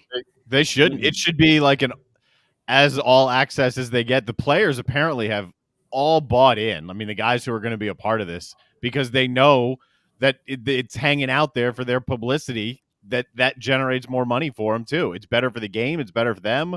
They've all bought in, and there's no reason to bleep anything out, right? It's Netflix. Yeah, especially with the PIP and that money that goes out at the end of every year. These guys know that their brand is extremely important, and this Netflix show is going to help that. I mean, kudos to F1 and the way that series just caught fire, and obviously leading this type series. It's not going to be censored or edited by the PGA Tour, which I think is great, because the PGA Tour tends to shelter their players a little bit. Anytime there's something that may kind of be controversial that happens, it kind of disappears from the internet or Twitter. Like, remember this tournament last year when Patrick Reed had the whole instance where did the ball bounce? Did it plug? What happened? You couldn't find replays of that after a certain time. Or we've had instances like where Sergio Garcia was losing his mind in a bunker, hacking away at the sand there in frustration. Those videos disappear. Or we've had guys that take leaves of absences and withdraw from tournaments, and because they may be quote unquote injured or whatnot, when it actually could be maybe a suspension. The tour really shelters these guys, and they're not going to be able to edit this Netflix series. So I don't think we're going to have villains come out of this series per se, but I think we're going to see a different side of all of these guys. And it's great that so many guys have bought in. I love the Formula One series. It's made me a Formula One fan, being able to watch that. In the first season of that, you had your smaller teams like McLaren, Renault, you had Red Bull, which is a big team, but you didn't have your biggest of the big, your Mercedes, your Ferrari. Well, after the success of that first season, Mercedes and Ferrari were there. They wanted to be a part of the series. So did every other team in Formula One. And I think that's going to happen with this series if it continues more than 1 year, is that the guys that are sitting out of doing it they're gonna want in. They're gonna want a piece of the pie. Yep, they're doing it in tennis too, by the way. You guys probably know that, but that as they announced the PGA thing, I want to say it's on both the men's and women's tour for tennis, if not just one of them. But Netflix is doing a tennis one too. Yeah. Sweet. We get to hear from Pete Sampras. Does he still play tennis? No. All right, Scott, who wins? It's a layup, man. They've already made cuts and everything. I mean, you should hit the nail on the head this week. Who wins?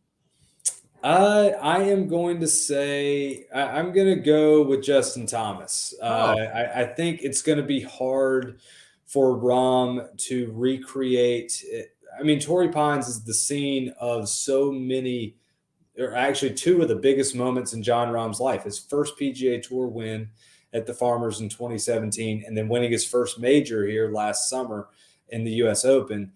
I think it's just going to be hard to recreate that again and again. Now, I say that, and Tiger Woods won here 7 times, actually 8 times, including the U.S. Open. So we've seen it done before on one golf course. But I think Justin Thomas holds himself to an extremely high standard.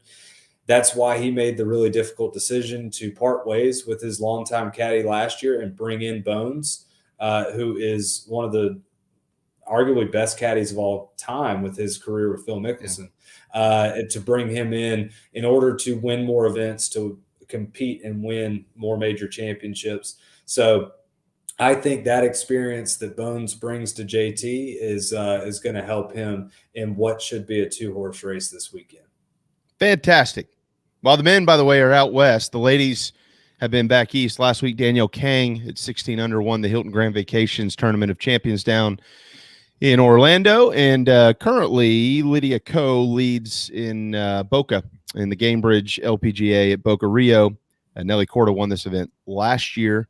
And next week, they'll be in Fort Myers for the LPGA Drive-On Championship, Scott. And the defending champion in that tournament is none other than Meredith Taylor's good friend, Austin Ernst, who won it in 2021. So that is a look at the ladies' side. We got to let you run on that note, but everybody knows where you are. StoneO'FerryGolf.com to book the tee times. We get it. It's another chilly weekend. It's cold. Might be a little cold out there tomorrow morning, but it's gonna be beautiful tomorrow afternoon and certainly all day on Sunday. And it's always great to get out to Stone O'Ferry and play some golf because warm weather, mid-70s are coming up this week. Can you believe that? It's 30 today. It's going to be 70 on Wednesday. What a time to go to Stone O'Ferry Golf. StoneO'FerryGolf.com to book those tee times, and you can see the man, Scott Glaze, out there when you get there. Thanks, bud. Exactly. Yeah. Weather's gonna be good next week. So, and we've got a lot of availability this week. If you want to come back, or this weekend, if you want to come battle some cooler temperatures. But come on out and see us. Can't wait to get out there myself very soon. Working on that right now. Thanks, Scott. Thanks, guys. We'll see you. Scott Glaze, Stone O'Ferry. Final time out of the work week. Derek Scott. You'll see his smiling face up next on the JB and Goldwater Show. Hopefully, you won't ever need legal help for a catastrophic injury or health issues from a medical drug or device. But if you or a loved one suffers injury or loss, Motley Rice LLC is a nationally recognized law firm that is right here in Mount Pleasant at 28 Ridgeside Boulevard. Thank you, Motley Rice, for sponsoring the JB and Goldwater Show and the Big Gamecock Preview Show.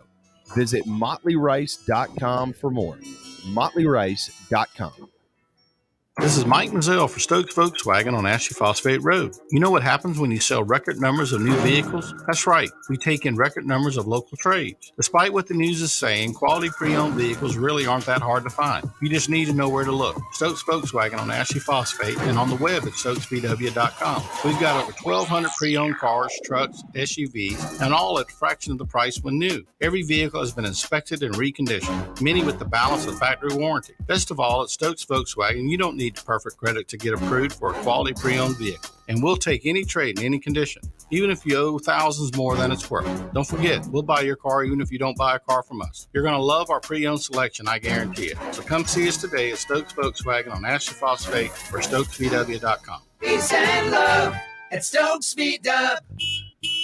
Negative trade equity financed a new loan, subject to lender approval. Wando Power Equipment, the trusted home of Hustler zero-turn residential and commercial mowers. There is nobody more trusted in South Carolina than our friends from Wando Power Equipment. They've been providing elite commercial and residential service for over 30 years. Landscape Services have turned to their selection of Hustler zero-turn mowers like the Raptor. Bigger, stronger, faster, and the most durable Raptor Hustler has ever designed. Located on Daniel Island and online at wandopower.com. Wando Power Equipment, owned by the Price family, the home of Hustler zero-turn mowers, rentals, service, and specializing in family and friendship. Family vacations, a new car, a new boat, all cost money, but you don't necessarily have to make more to afford any of that if you can save cash that's flying out the window now. iHelp Consulting can help you finally get the kids to Disney World, upgrade the minivan, or drop that new boat in the water next summer. Let Daniel and iHelp Consulting consult with you. No fees, just savings. You pay them a percentage of those savings. Save on essential services, credit card fees, you name it. Let them find it.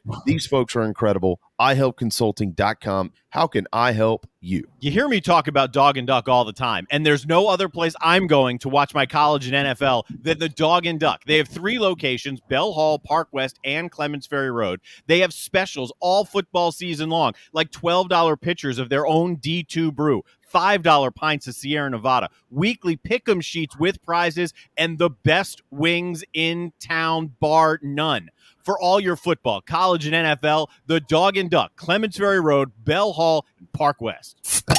Hey, South Carolina, what's going on? This is Patrick Davis, and you are listening to my friends JB and Darren on the JB and Goldwater Show.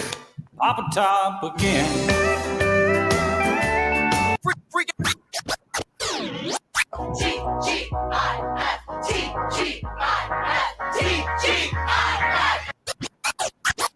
Finally, I'm free again. I got my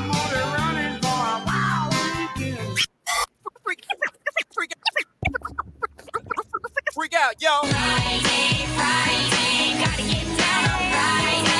All right, 137. It is Friday. It's Darren's favorite 13-year-old girl band sends us off into the weekend. Who doesn't have a favorite 13-year-old girl band? I don't. You're not living right if you don't have a favorite 13-year-old girl band. I have a lot of favorite Disney movies these days, as you well know, my friend, with these two little girls.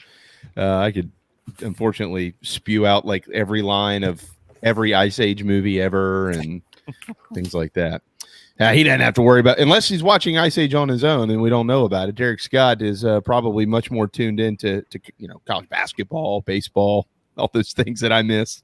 What's up, man? Hey, you know what? There's nothing wrong with Ice Age. No, it's actually funny. It's probably just about the 7th time you watch it that it might lose its effect a little bit. But some would argue the same about A Christmas Story, and it never slows me down every year from making it episode number 2,474. I couldn't agree more with that. I'm that way though. Well, you're saying that because it runs all day, right? And you just keep that, and I love it, and I watch it repeatedly every year, and make my entire family furious with me. But the heart wants what the heart wants.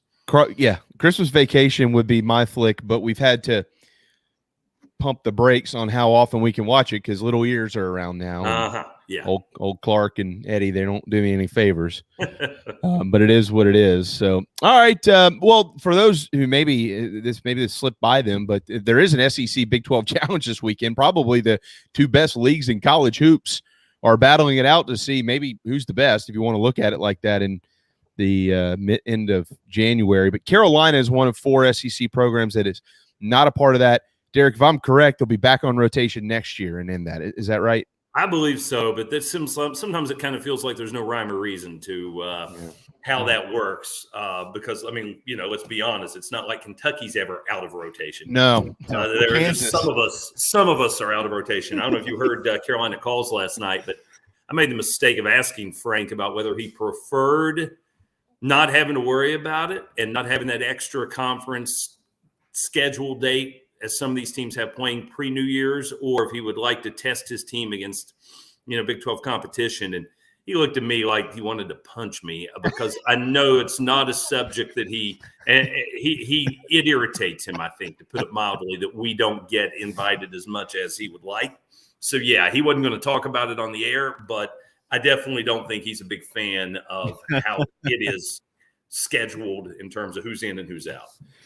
That's one thing I've always respected about Frank. He will protect his players and he will protect his program. And if he feels slighted, generally, he might hold off on some words, Derek, but you can tell that he will. Well, I'm going to guarantee you whoever needed to hear his opinion of it heard it. He just didn't think he needed to share it with me or all of our listeners at that moment. So. Well, you know what? Nonetheless, they are playing this weekend, and they've won 2 in a row, and there's 4 straight Quad 1 opportunities that are sitting right in front of South Carolina basketball. So this is a very honest moment coming up for Gamecock hoops. They can either do it or they can't do it, Derek. We're going to find out. So they've won 2 in a row. I know they didn't win 2 in a row in league play last year, but my question is, when's the last time they won 3 in a row in league play? Yeah, that's a real good question. It's not something that has been a recent occurrence. I wouldn't be able to tell you off the top of my head, but at the same time, this league, odds are you're going to go on. You're not going to get 3 straight home games at any point, and so you're going to have to win somewhere on the road. It's a challenge to stack 3 in a row, and if you look at the league standings, other than Auburn and Kentucky, it's probably been a pretty hard hurdle to clear for just about anybody in this conference. I mean, A&M's one of those interesting examples. They started off flying in conference play and won their first 4 league games at Georgia, home with Arkansas, home with Ole Miss, at Missouri.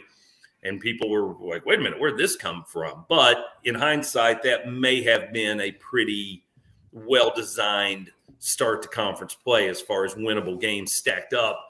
They have since gone 0-3 with home loss to Kentucky, an overtime loss at Arkansas, and a loss at LSU. So, it all comes down to who you play when and where you play them, and it's just difficult to get to that kind of position. Well, Reed Arena tomorrow night, the home of almost 13,000 Aggies, if they fill it up, is where Carolina will attempt to get to 3 straight. And obviously the Aggies are looking to break a couple of streaks. One of them is a losing streak against the Gamecocks. Frank he's owned his buddy Buzz Williams over the last couple of years. 5-game winning streak right now. I think Carolina's 3-3 all time over there, which is a nice record on the road in league play. But in the last one last year, Gamecocks beat them, Derek, by 24 points or something like that. But yeah, scouting report on this team, this A&M team though, Darren, I always get y'all confused. Darren pointed out yesterday they're very good at forcing turnovers. Defensively, they resemble a lot of what Frank preaches in this program. So it's a little bit different than what we've seen in the last couple of years. Yeah, I mean, Buzz has his style of defense he likes to teach, and he's teaching it. But, the one thing they are doing at a very high level is the turnover situation that you just alluded to. They are number 1 in the SEC and number 6 in the nation in turnovers forced, and they're 5th nationally in steals. So they're very active hands. And it's it's another kind of like Georgia. It's a new roster, man. I mean, There is nary a guy. There might be 3 names that I kept on my chart from last year to this year. They really turned it over. And they had some young talent there that I really thought it was a bad move as far as the direction they were headed in based on who was leaving. But he has gone out and found the right guys to fit what he does. And whether it's Henry Coleman coming over from Duke or Tyrese Radford, he's found some junior college guys. And it seems like it's a group that fits very well together in spite of the newness to the rotation, and they're playing very well. They haven't played a terribly difficult schedule. I think they're 15-5 overall, but that has something to do with who they played in the non-conference without question. But at the same time, you don't knock it if you're Buzz. I'm sure he's very pleased with the way this has kind of come together. It's kind of scary to think about a little bit because Carolina has been inconsistent this year, I'd say at best, at the point guard position. But look, Jacoby Wright starting to kind of get some things figured out. Jermaine's had a couple of nice games in a row. Derek, it's hard to not like what we've seen out of Josh Gray the last 3 or 4 ball games. He's in my opinion, if you get Josh Gray giving you 6 to 8 points a game, 6-7 rebounds a game, you're getting a lot out of him and not getting in early foul trouble. But I couple that with the fact they've had 2 amazing runs in the last 2 games where it's like they just shut the lights out on the opponent. Nobody knew what hit them when you looked up 5-10 minutes later. When you look at those and you look at some oncoming point guard play, Derek, and you look at maybe some new developments in the post, what do you see there? Generally, those are good signs in Frank Martin programs. So what have you seen the last couple of games that maybe give you a little bit of hope as they hit a crucial stretch here? Well, the best thing I've seen is the improvement from Jermaine Couisnard. You've got to have some steadiness at point guard, and it's easier found with a veteran.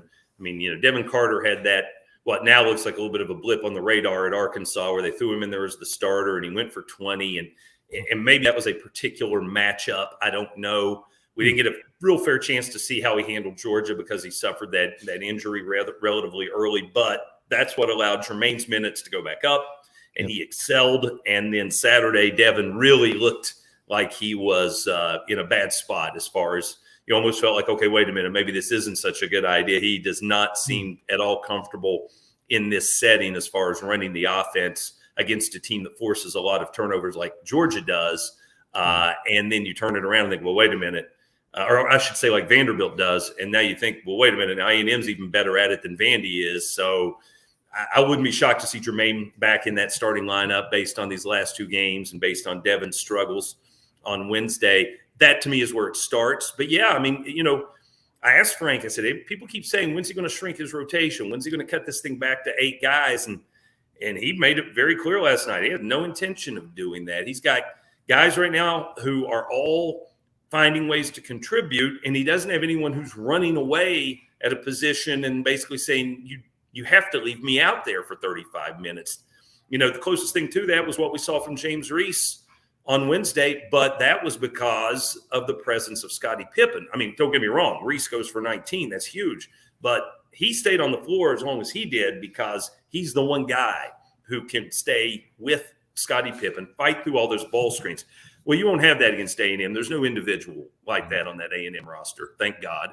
And so I think we'll go back to seeing this, 10, 11 guy rotation, because Frank feels like he's got guys who accept it, and no one's having issues with seeing their teammates succeed, and going with a hot hand and not going with somebody who's floundering. And for instance, Keyshawn's been starting at the 4, but he was not good at all against Vanderbilt. And Frank didn't hesitate to get him out of there and give some other guys a look. And I mean, when you're starting power forward, who's a preseason all-conference, plays 11 minutes and doesn't score, that sounds like a bad news situation. But instead, it just opened the door for A.J. Wilson to play his best minutes of the year. Yep. And as you alluded to, Josh Gray ends up getting more minutes. And even Coach's son, Brandon Martin, contributed. He felt like Brandon got that offensive rebounding turnaround started early in the second half. This team had one offensive rebound at halftime, and Brian Steele's head was about to explode.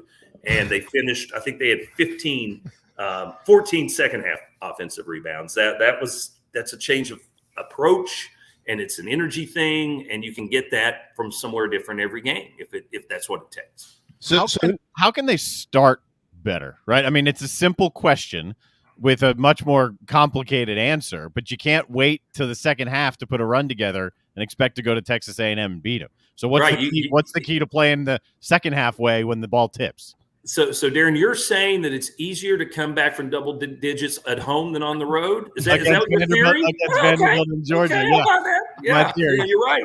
You don't want to. You make the bed you make that you lie in. You don't want to make that bed on the road. And A&M, I don't know what to expect there. I don't know if their fans are buying in, and because that can be a really fun place to play if you're the home team when it's good. But if they're struggling, it can be an absolute mausoleum. It's not an arena that anybody says, "Wow, one of the top spots in the league. Let's go to College Station." It's probably the spot that I'm most surprised they haven't come up with a plan to replace it yet, because they all hate it. Really? And there's no suites. I mean, it's a 13,000 seat arena that has no premium areas of any note, and it's a little outdated. Wow. And they've got no shortage of cash. In they're paying players now, though, Derek. Let's go to their offensive linemen now. Right, exactly. But at the same time, it can be less than a great home court advantage, and I think the fact that South Carolina's won 3 of the last 6 there spells that out. But it can also be like anywhere else. It can be a great place to play if they're playing well. And so I'm curious to see if they're being viewed by their fans as a 15-5 team or a team that's lost 3 in a row in conference play. What are they consider themselves the 6th man, the 12th? What are they? Yeah, I don't think that I don't think they have the rights to translate that across the street from Kyle Field. Like a baseball, they're not the 10th man or anything like that. I just wanted to make sure. It's. By the way, I've been meaning to ask you this for like months. What is it like to stand next to Josh Gray? Have you stood next to him and just looked up? I sit next to him on the bus most trips. What do you really? He's across from me. He is the most. He's a big dude, but he's a really sensitive. Frank and I talked about this last night about how he missed those 4 free throws in the first half about as badly as he could have missed them, and almost looked blindfolded. And I felt so happy for him that he came back in the second half and made 2. Because everybody in the arena was just suffering with him. But Frank pointed out what's tougher for Josh than anything is he really his failures, he doesn't brush them aside really. It eats at him, whether it's missing a shot or just any sort of a mistake, and he's not able to play through it as well as Frank wants him to get to that point. So he felt like the best thing that happened to Josh was having halftime to kind of decompress and take his mind off of it. And so he comes out and has a little bit of a better feeling that maybe in the first half, the first miss was so bad that it just fed the second, the third, and the fourth misses. So talking to him on the bus, getting back to your point, when he's seated on a bus and doesn't seem like a mountain, he's a really interesting cat to get to know. He's a thoughtful guy. And, but yet at the same time, when you're in the elevator with him, he can get in an elevator. He does, and I hop in his pocket because it's convenient for me. I just I just ride along in his coat pocket and tell him let me out on the 7th floor. But that's so interesting that you said that, because Frank's got to love that. I mean, that means you care when you can't. Yeah, I get it. You got to be taught to be able to brush it off and move on and be mentally tough and all those type things. But the players that can't get their failures out of their minds in any sport, that means that they care. And I bet Frank loves that, knowing he's got somebody that cares that much. He's just got to figure out how to channel that. He does. He's got a lot of ability. His potential, I think, is really good. But and Frank said he is unbelievably smart, but he doesn't have the confidence to understand how dominant of a force he can be. And that's the challenge, is getting that out of him. And he's still so young. I mean, he's a sophomore eligibility-wise, but he barely got on. I think he played in 10 games at LSU, and the minutes were minimal. And I just think he's got a ton of potential in the future. And you'll see those bursts from him like we saw the other night, where he just really had some minutes there where he was the most imposing figure on the court. He erased, I think he had 3 block shots and 3 offensive rebounds. And that kind of size, when the energy is there with it, it can be hard to match. A lot of teams just don't have guys like that. And so we saw that from him. We saw an incredible burst from A.J. Wilson. Yep. It was that whole thing of that is exactly what they saw on film that made them want to recruit him. And we had not seen the first single glimpse of it on the court in a game from A.J.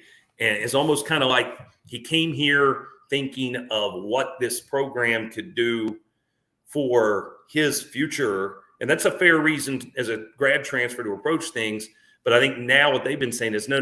Let's talk about, if you play in our system, how much better we can all be. But you got to get back to doing the things you did at George Mason and not try and view yourself as a different sort of player because you're in the SEC now. And I thought that was the first time we've seen that look like that message got through to him, because he was really energetic and grabbed, I think, 4 offensive rebounds in that contest. And it just felt like, as far as a guy who played 17 and a half minutes, he was plus 12. So when he was on the court, it was going the right way. And, and that's, it was Taquan Woodley who played that role for them on Saturday in the Georgia game. And that gets back to what we're talking about some different people jumping into it. It'd be great if 1 or 2 guys can be counted on to do it every game. But if you don't, see that in your squad this far into the season, then you can't really justify taking certain guys out of the rotation.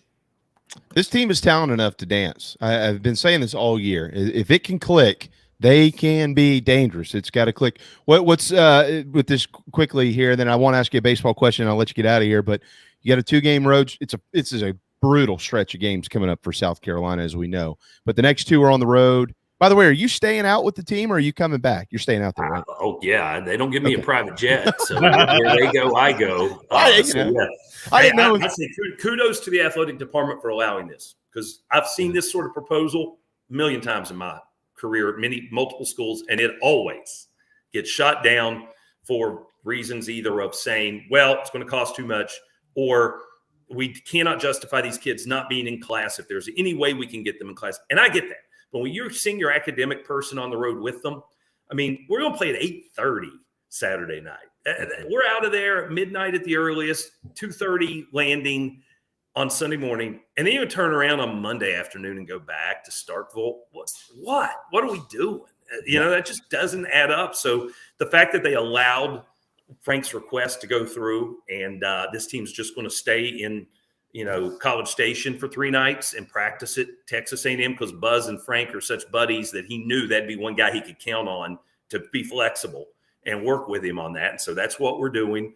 And I'm glad to see that men's basketball got this opportunity, because sometimes you just need to know that people are in your corner, and little things like that can add up. And I think that this is one of those. And so, yeah, we're going to stay out there. I will be at Fuego probably 30 times in a 4-day span, and we'll all be happier.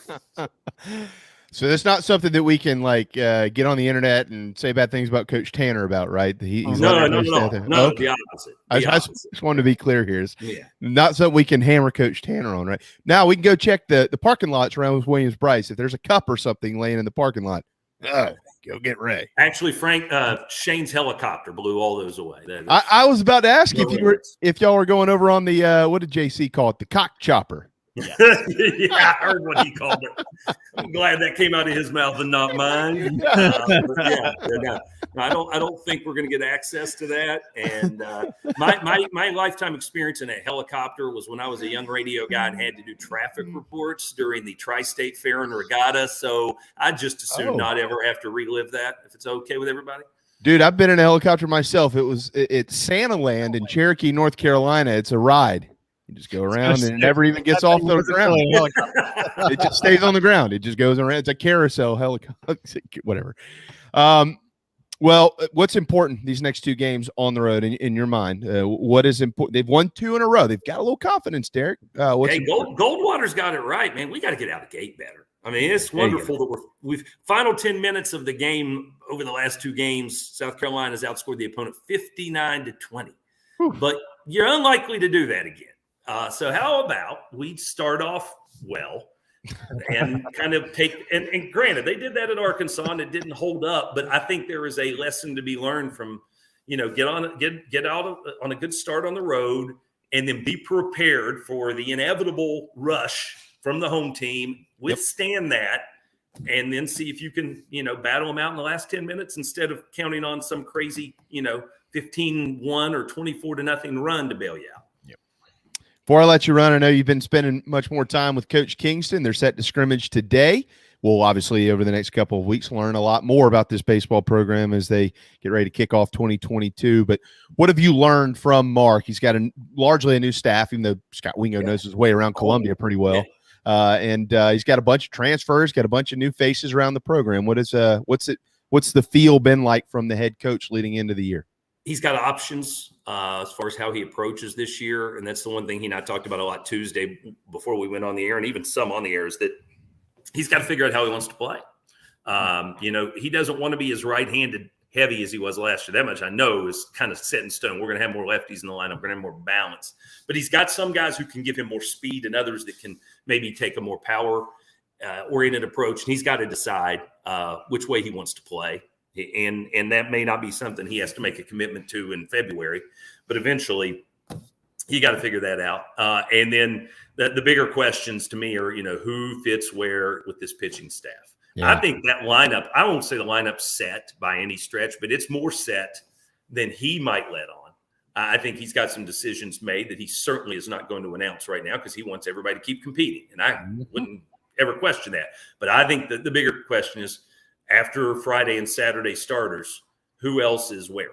And that's going to be the bigger storyline to follow, just as far as what I take from talking to him and my own gut based on watching some of this. We know one thing. He's got 2, not just all SEC, but all American type guys at the front end of the rotation on Saturday and Sunday. And he's got some veteran leadership in that locker room as well. No offense at all to Greensboro, Winthrop, Georgia, Washington, and App State. All have good and very capable programs of beating the game. This is college baseball, guys. You can lose any day of the week. But starting with that Clemson series, Clemson, Texas, at Tennessee, Vanderbilt. Yep. Wow. Yep. That's 12 games right there.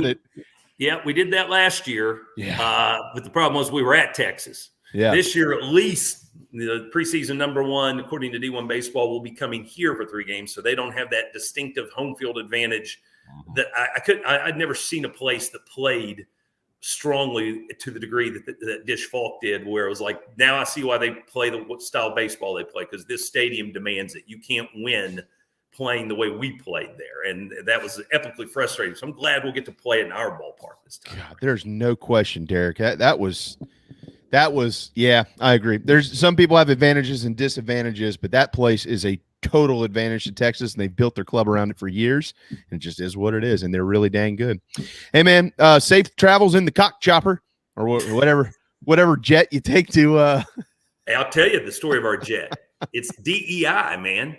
Dale Earnhardt Incorporated. Their company jet is what we charter on. We've done it the last couple trips. I think we're doing it again today. That's pretty cool. When you step on and see the DEI logo on the tail and on the inside. The Intimidator used to cruise this thing. That's pretty cool. That is really cool. Do you ever get up in the middle, like you're 30,000 feet in the air, and you wonder why about every 3 or 4 seconds you're going left again?